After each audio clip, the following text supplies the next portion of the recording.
Your Daily 180, 180 seconds of pure Bible study. Thank you for joining us today for this, your Daily 180 Bible study. We're talking about how to be an effective parent, how to raise godly children in an ungodly world. I want to share with you today another practical point as we begin to wrap up this series.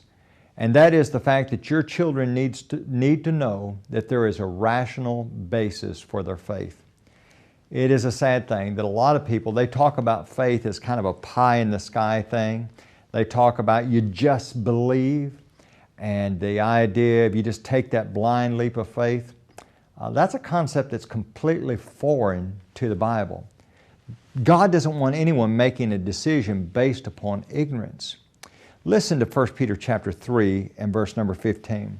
But sanctify, and that is the idea of setting apart, but sanctify the Lord God in your hearts, and always be ready to give a defense to everyone who asks a reason for the hope that is in you with meekness and fear. We've got to be able to tell people, why do you believe that? It's not adequate to just say, well, I just chose to believe. That's not adequate. And let me tell you something, your children are smart. Your children will not tolerate that sort of thing. And they're going to school, and later on they'll go to university, or you may have children in a college or university setting right now, and they have professors telling them, well, you know, there's nothing to the Bible. And if we have taught our children that it's just a leap in the dark, we've done them a great disservice. As a matter of fact, a lot of folks who embrace the concept of Christianity have really made the atheists look pretty good, because the atheists say, you know, they have no basis to believe what they believe. It's a very irrational thing that they've done. That's not biblical Christianity, folks. But a lot of folks practice that. They say, just be sincere. Sincerity is not enough. You can be sincerely wrong. Listen to Romans chapter 12 and verse 1.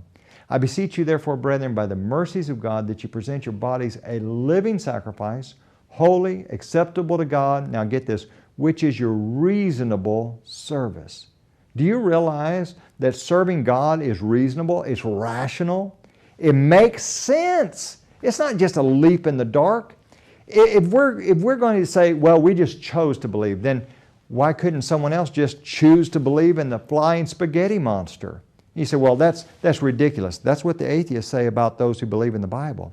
You see, but there's actually a rational reason. And that's the reason why we need to study the Bible, and we need to think about it, and we need to apply it to our lives. Thank you for being with us today, and join us again tomorrow.